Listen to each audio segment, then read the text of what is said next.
네, 오늘 읽은 본문은 사도행전의 마지막 부분을 담고 있습니다. 그동안 살펴봤던 사도행전의 긴 대단원의 막이 오늘로서 끝이 나게 되어지고 9월부터 새로 시작하는 생명의 삶에서는 히브리서를 함께 살펴보시는 것 같습니다. 그동안 이 사도행전 살펴보시느라고 수고하셨고, 히브리서를 통하여서도 하나님께서 또 다른 말씀의 풍성함을 선물하여 주시고 또 말씀의 풍성함을 발견할 수 있는 우리가 되기를 소망합니다. 오늘 본문을 통해 보여지고 있는 이 사도행전의 마지막은 우리가 생각하고 있는 드라마나 영화의 마지막과는 조금 다른 모습을 보여주고 있습니다. 왜 우리가 영화나 드라마의 마지막이라고 생각을 하면 항상 어떤 것이 있냐 하면 통쾌한 반전이 있고, 아니면 가지고 있었던 갈등들이 뭔가 통쾌하게 해결되어지고 시원하게 끝이 나는 장면들을 생각하고 또 기대할 수 있는데, 오늘 이 사도행전의 마지막을 우리가 읽어보게 되어지면 그러한 극적인 장면들을 기대했던 사람들의 기대와는 달리 조금은 싱겁거나 아니면 조금은 평이하게, 아니면 조금 잘 포장을 해보자면 굉장히 담백한 내용으로 끝나는 것 같이 보여집니다. 사실 정말 이 사도행전 28장 이후에 사도행전 29장이 시작이 되고 또 사도행전 30장이 이어진다 할지라도 전혀 어색하지 않을 만큼의 일관적인 내용으로 끝이 나게 되어집니다. 사실 여러분, 사도행전이 오늘 말씀으로 이렇게 끝이 나게 되어진다면 읽는 우리로 하여금 궁금증을 불러일으킬 요소들이 너무나 많습니다. 대표적으로 어떤 것이 있냐면 바울에 대한 것이죠. 여러분, 현재 바울의 상태를 여러분들이 한번 생각해 보면 바울이 궁극적으로 로마에 온 이유가 무엇입니까? 로마에 온 이유는 재심을 받으려고, 재심판을 받으려고 오게 된 겁니다. 그래서 이 바울에 대한 재심의 결과가 이 28장에 나와 있지 않기 때문에 재심에 대한 결과가 어떻게 나오는지 궁금해하실 성도님들도 있을 것 같아요. 아니면 재판 이후에 바울의 삶에 대해서 궁금해하실 수도 있을 것 같습니다. 바울이 이 재판 이후에 뭐 이방인들이 알던 땅끝인 스페인으로 갔다거나 아니면 다시 한번 소아시아로 돌아갔다거나 이런 행적에 대해서 전혀 우리는 알 길이 없습니다. 그리고 또 유대인들 전승에 의하면 바울은 순교를 당합니다.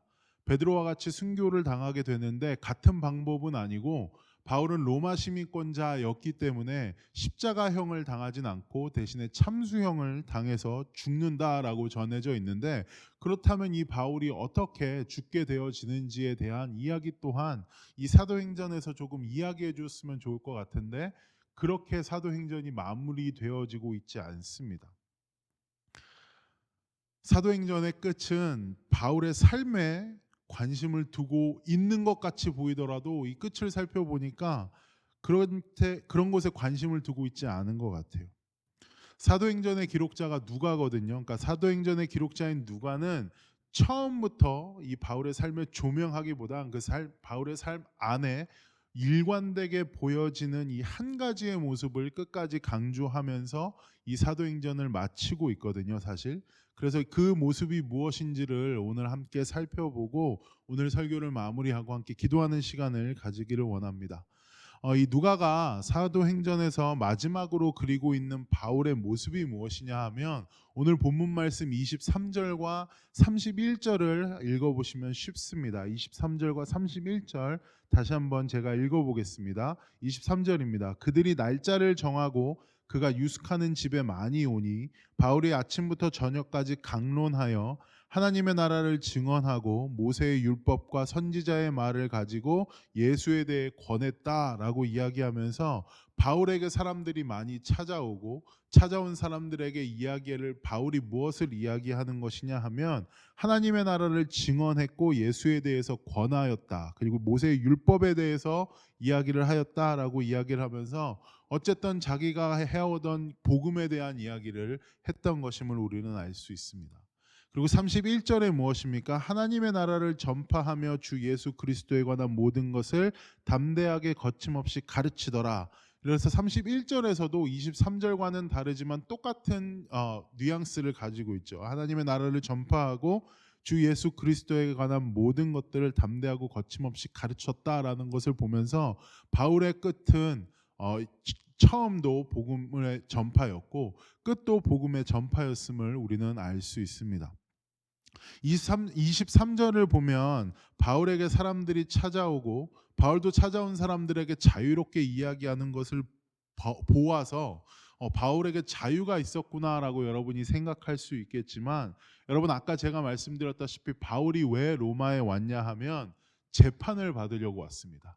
그러니까 죄인의 신분으로 지금 온 거예요. 재판을 받는다는 얘기는 누군가로부터 고소를 당하거나 고발을 당했다라는 이야기인데, 무엇을 하다 고소를 당했냐 하면 자기가 믿었던 이 예수님, 자기가 지금 전파하고 있는 하나님의 나라를 이야기하다가 고소를 당하고 고발을 당한 겁니다. 그래서 공적인 신분은 현재 바울은 죄인이에요.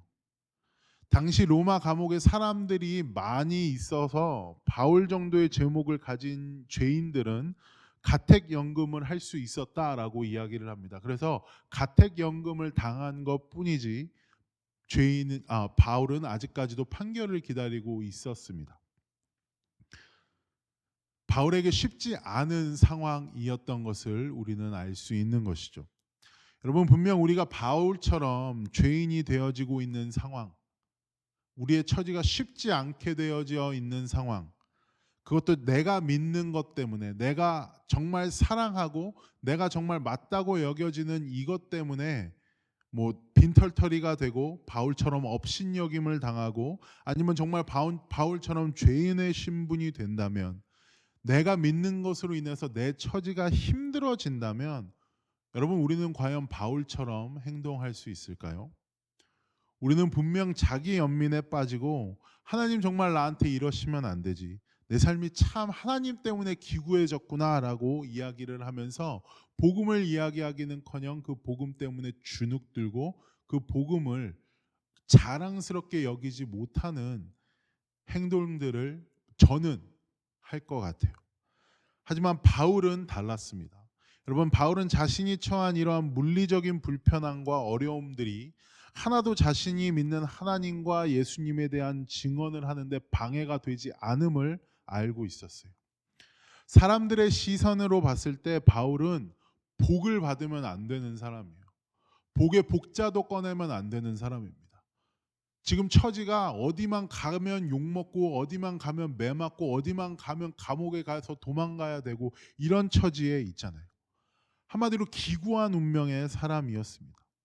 하지만 바울에게 있어서 자신이 처한 지금의 신세는 자신이 하나님께 복을 받았다, 하나님께 복을 받지 않았다는 것을 규정할 수 없는 것을 알고 계속해서 바울은 자기에게 맡겨진 사명, 자기가 아는 하나님, 자기가 만난 예수님을 증거하는 데 힘을 내고 있습니다. 이 모습이 계속해서 사도행전 끝까지 보여지고 있는 거예요. 그리고 굉장히 상징적인 모습이 무엇이냐 하면, 여러분 지금 바울이 복음을 전파하는 장소가 어디냐 하면 로마입니다. 로마 제국 안에서도 그 중심이라고 이야기하는 로마입니다. 로마에 대해서 여러분들이 생각해 보시면, 여러분 그 당시 사람들이 만들어낼 수 있는 경제, 문화, 정치, 아니면 그들이 가지고 있는 사상, 아니면 종교, 이 모든 것에서 앞선다라고 여겨지는 곳이 로마였습니다. 인간의 생각으로 만들어낼 수 있는 가장 평화로운 곳, 가장 안정적인 곳, 가장 모든 기술에 있어서 뛰어나다고 생각하는 것의 중심이었고 정점이라고 여겨지던, 쉽게 이야기하면 인간이 만든 인간 나라의 최고의 정점, 그 한복판에서 지금 그 세상과 반대되어지고 있는 개념의 하나님의 나라를 외치고 있는 것이 바울이에요. 여러분 이것이 쉬울 것 같습니까? 여러분들이 어떤 세상의 문화 가운데의 그 중심에서 그 문화의 가치관들과 절대 반대가 되어지는 어떤 가치를 설파한다고 이야기하는 것이 쉬울 것 같습니까? 웬만한 믿음이 있지 않고서는, 웬만한 그 대상에 대한 사랑이 있지 않고서는 쉽지 않습니다. 바울은 이렇게 하고 보니까 정말 하나님의 나라를 굳게 믿었었던 것 같고 정말로 예수님의 그 사랑을 짙게 경험한 것 같습니다. 로마에서뿐만이 아니라 사실 바울의 삶은 계속해서 이러한 삶의 패턴을 살아오지 않았나요?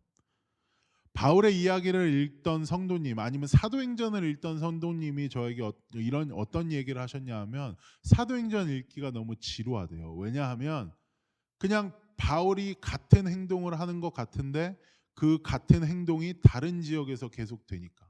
그러니까 쉽게 이야기하면 똑같은 패턴이 반복되기 때문에 사도행전 읽기가 지겹다 아니면 조금은 지루하다 이렇게 이야기할 만큼 바울은 어느 곳에 가서든지 어떤 처지에 있든지 간에 계속해서 일관적으로 하나님의 나라를 전파하고 예수님에 대해서 이야기를 합니다.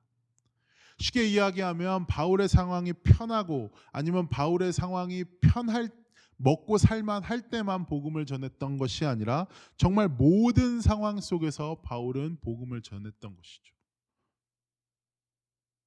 이것이 우리의 모습과는 대조되어지는 모습 같습니다. 우리는 우리 편할 때만 아니면 내가 먹고 그 살만 할 때만 아니면 정말 내가 모든 상황 가운데가 아니라 정말 주님께서 나에게 푸른 초장으로 인도하여 주실 때만 우리는 하나님을 찬양하고 하나님께 감사하려고 노력하고 하나님을 이야기하지만 바울은 그 어떤 상황 가운데에서도 상관없이 계속해서 예수님의 삶을 전파하고 내가 예수님의 삶을 전파하며 살겠습니다라고 이야기한 것 넘어서 그의 행동으로도 계속해서 그 말을 지켜내는 모습을 보여줄 수 있습니다. 보여지고 있습니다.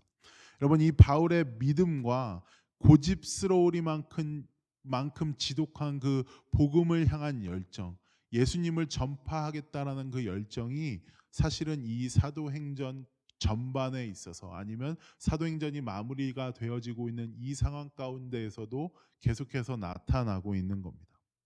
이러한 바울의 믿음과 열정이 정말 함축적으로 집약돼서 나타난 표현이 사도행전에 나와 있습니다. 오늘 본문 말씀 31절입니다.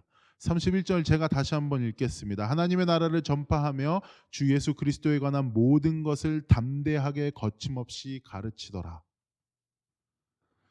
제가 여기서 조금 주목하고 싶은 표현은 담대하다라는 표현인데요. 이것이 무서운 것이 없다라는 이야기가 아닙니다. 무서운 것이 있는 상황 가운데서도 그 무서움을 뛰어넘을 만큼의 초월적인 어떤 힘을 가지고 담대하게 나아갔다라는 것입니다. 엄청난 마음가짐이죠. 근데 바울이 담대했었던 것은 어떠한 일에 담대했냐 하면 하나님의 나라를 전파하고 주 예수 그리스도에 관한 모든 것을 전하는 것에 담대했다라고 이야기합니다. 흔히 우리는 담대하다라는 표현을 사용함에 있어서 이 표현을 개인적으로 사유화하려고 하는 경향들이 있는 것 같아요. 이 담대하다라는 표현을 지극히 나에게만 집중을 시키는 겁니다. 그저 내가 당하기 싫은 불편함이나 어려움에 있어서 그것을 마치 부적처럼 이겨내는 것에만 내가 담대해야지라는 표현을 쓰는 것 같아요. 내가 어려움을 당하고 있고 고난을 당하고 있으니 담대해야지라고 생각하면서 하나님 나라를 전하고 예수님의 삶을 살아내는 것에는 관심이 없고 그저 나에게 닥쳐진 그 어려움을 이겨내는 데에만 이 담대해야지라는 표현을 부분 선택해서 쓰고 있는 겁니다. 복음을 전하거나 하나님의 빛과 소금으로서의 역할을 감당하는 것, 내가 그리스도인의 자녀된 그 정체성을 나타내는 데 있어서의 담대함은 어느덧 사라진 지 오래인 것 같습니다. 물론 예수님께서는 자신이 어려운 가운데 있을 때 너희들이 두려울 때 담대하라고 말씀하시고 명령하셨습니다. 그러나 그것이 개인적인 삶의 영역에서만 계속해서 이 담대함을 머금고 계신다면 그 담대함으로 인해 결국 여러분만 즐겁고 여러분만 편하고 계신다면 그것 또한 또 다른 종교적 이기주의에 빠져서 신앙을 사유화하는 것밖에 되지 않음을 여러분이 바울의 삶을 통해서 이 사도행전의 마지막을 통해서 발견하셔야 합니다. 여러분 31절 이후에 다른 구절들이 보이시나요? 이 사도행전에서 보이지 않습니다. 이 표현을 끝으로 사도행전은 끝이 나게 되어집니다. 여러분 이쯤 되면 누가가 바울이 일관되게 했었던 이 행동을 통해서 우리에게 무엇을 강조하고 싶은지 아시겠습니까? 아니면 이 사도행전을 읽으면서 우리가 진정 바라고 주목해야 하는 그 하나님의 마음을 좀 발견하셨습니까? 하나님이 이 시대를 살아가면서 사도행전을 읽는 우리에게 원하시는 것을 여러분 아시겠습니까? 담대하고 거침없이 전파하고 가르치는 것. 이것을 원하시는 것. 무엇을 전파하고 무엇을 가르치는 것을 원하십니까? 하나님의 나라와 예수님 그리스도에 관한 것을 담대하고 거침없이 가르치고 전파하기를 원하신다고요. 사실 여러분 이 담대하고 거침없이 하나님을 전파하고 예수님을 가르쳤던 것은요. 바울의 이야기뿐만이 아니라 사도행전에서 계속해서 같은 패턴으로 보여지는 사건입니다. 마가의 다락방 사건이든 바울이 다메섹에서 예수님을 직접 만난 사건이든 뭐 스데반의 설교로 변해된 사람들이든 베드로의 설교로 아니면 수많은 사도들의 설교로 부활된 아니면 그 초대교회 생활을 통해서 변화된 사람들이든 어떠한 계기로 은혜를 받은 이 사람들은 하나님의 나라를 전파하면서 주 예수 그리스도에 대한 모든 것을 담대하고 거침없이 가르치고 어떤 방해에도 굴하지 않고 어떠한 장애물이 있다 할지라도 굴하지 않고 복음을 땅끝까지 이르러 내 제자가 되라라고 이야기하신 그 예수님의 명령을 지키려고 노력한 그 모든 이야기들이 사실 이 사도행전에 들어 있잖아요. 여러분 말씀을 마무리하기를 원합니다. 여러분 이 시대에 새로운 사도행전을 쓴다라고 이야기를 하면 우리가 그러한 사도행전의 주인공이 되어야 할 것 같아요. 우리도 그 예수님의 사랑을 알고 있고 우리도 그 예수님의 사랑을 짙게 느끼고 알고 있는 사람들로서 경험한 자들로서 우리도 바울처럼 아니면 이 사도행전을 살펴봤었던 수많은 예수 그리스도의 증인들처럼 정말로 담대하고 거침없이 하나님을 전파하고 또 예수님을 위하여 우리의 삶을 살아드릴 수 있고 그 앞에서 담대히 나아갈 수 있는 우리가 되어지기를 소망합니다. 제가 기도하겠습니다. 사랑과 은혜의 주님, 이 사도행전을 통하여서 긴 시간 동안 하나님의 마음과 또 하나님의 뜻을 우리에게 알려주시니 너무나도 감사드리며 나아갑니다. 아버지 하나님, 이 사도행전의 끝이 바울이 자기가 처한 상황에 상관없이 계속해서 거침없이 담대하게 복음을 전했었던 것처럼 이 시대를 살아가는 우리 또한 거침없이 담대하게 하나님에 대한 이야기들을 하기를 소망합니다. 우리의 입만으로 하는 것이 아니라 우리의 행동으로 또 우리의 마음으로 정말로 거침없이 담대하게 하나님의 사랑과 예수 그리스도를 전파할 줄 아는 우리가 되어질 수 있도록 주님께서 함께하여 주시옵소서. 그래서 이 시대의 또 다른 바울이 이 시대의 또 다른 사도들이 일어나서 정말 주님의 나라가 확장되어지고 정말 땅끝까지 이르러 제자들이 더욱더 늘어나게 되어질 수 있는 놀라웠고 복된 역사가 우리를 통해 일어나게 되어질 수 있도록 우리 자신을 주님 앞에 순종하며 나아갈 수 있도록 함께하여 주시옵소서. 감사드리며 모든 말씀 우리를 구원하신 예수님 이름으로 기도했습니다. 아멘.